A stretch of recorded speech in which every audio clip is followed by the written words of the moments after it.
کبھی گھروں میں قرآن کھلتا تھا، صبحوں کا آغاز قرآن کی تلاوت سے ہوا کرتا تھا، آج صبح کا آغاز فیس بک سے ہوتا ہے۔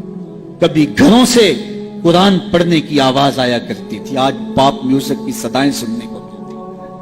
پھر یہی وجہ ہوئی نا کہ آج ہر بندہ کہتا ہے میرے اوپر کسی نے ٹونا کر دیا ہے، کسی نے جادو کر دیا ہے، بدروحوں کا سایہ ہے، ہمارے گھر کے اوپر کسی نے جو ہے وہ کچھ کر دیا ہوا ہے۔ میں کہتا ہوں کہ تمہارے گھر میں قرآن جو نہیں ہے، پھر بدروحوں کا ہی سایہ ہونا ہے۔ اگر قرآن کی تلاوت ہوتی، اللہ کی رحمت کے فرشتے اترتے، اللہ کی رحمت کا سایہ ہوتا تمہارے گھروں کے اندر، اللہ کی رحمتوں اور اس کے انوار کی بارش ہوتی تمہارے گھروں کے اندر، اور پھر کیا ہوتا ہے؟ بھاگتے عاملوں کے پاس،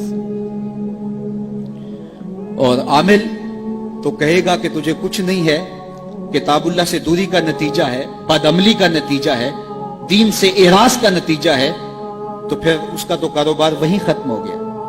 وہ کہتا ہے تو وقت پہ آ گیا ہے، اگر 2 دن لیٹ ہو جاتا تو یہ تعویذ تو چل جانے تھے۔ پھر مریض بن جاتا ہے ذہنی، اور جو قرآن کی چوکھٹ پہ سلامی نہیں دیتا اس کو پھر اس بابے کی، اس عمل کی چوکھٹ پہ سلامی بھی دینا پڑتی ہے اور اپنا مال بھی گوانا پڑتا ہے۔ اور روز آئے دن اخباروں کے اندر ایسے جعلی عاملوں کی کہانیاں چھپتی ہیں، اور سوشل میڈیا کے اوپر بھی آپ دیکھتے ہیں کہ یہ کیسے کیسے بد نصیب لوگ ہوتے ہیں اور کیسی کیسی کاروائیاں بھی کرتے ہیں۔ قرآن سے دوری کا نتیجہ ہوا کہ ان کی چوکھٹ پہ رسوا ہونا پڑا۔ اگر گھروں میں قرآن کی تلاوت کا معمول ہوتا تو قرآن زندگی دیتا، قرآن روشنی دیتا، قرآن برکت اتارتا، قرآن کے دم سے رحمات کا نزول ہوتا، رحمتوں کے فرشتے اترتے، گھروں میں چراغاں ہوتا، اندر کے روگ مٹتے، بیماریاں ختم ہوتی، اللہ کی قربت نصیب ہوتی، حضور کے قلب سے قربت کا نور نصیب ہو جاتا۔ اس کتاب سے دوری کا نتیجہ ہوا کہ آج ہم رسوا ہو گئے۔ تو جس نے قرآن سے رخ پھیرا، جس نے قرآن سے منہ پھیرا، وہ رسوا ہو جائے گا۔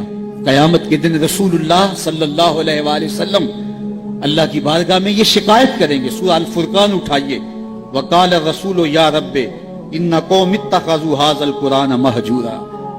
قیامت کے دن حضور علیہ السلام اللہ کی بارگاہ میں عرض کریں گے، مالک میری قوم نے قرآن کو چھوڑ دیا، یہ نسخہ جامعہ تھا، یہ کتاب شفا تھی، یہ نسخہ رحمت تھا، یہ صحیفہ نور تھا، اس کے ہوتے ہوئے تمہیں زندگی کی ہر شے نصیب ہو جاتی، لیکن اس کو چھوڑ کر در در کی رسوائی مقدور ہو گئی۔ آج ہمارے اوپر اگر ظالم حکمران مسلط ہیں تو ہم دیکھیں، ہم اپنے آپ کو دیکھیں کہ ہم کہاں کھڑے۔ ہم اللہ کے دین سے رخ تو نہیں پھیر چکے، اس کے دین کو ہم چھوڑ تو نہیں چکے۔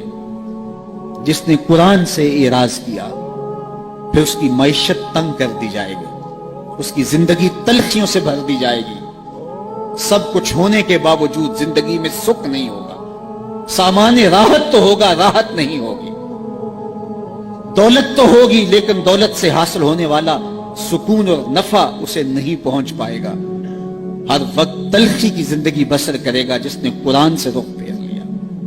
قرآن تو ہماری سربلندی کی ضمانت تھا، قرآن تو عروج کی ضمانت تھا۔ اللہ سے محبت کی دلیل قرآن مجید سے محبت ہے، اور قرآن مجید سے محبت کی دلیل رسول اللہ کی محبت ہے، اور رسول اللہ سے محبت کی دلیل رسول کریم کی سنت سے محبت ہے، اور رسول اللہ کی سنت سے محبت کی دلیل بدعت سے نفرت ہے۔ اگر ہم قرآن سے پیار کریں تو ہمیں اللہ کی محبتیں نصیب ہوں گی۔ تو آئیے کتاب اللہ کے ساتھ جڑ کے ہم اپنی زندگی کے اندر روشنیاں کریں۔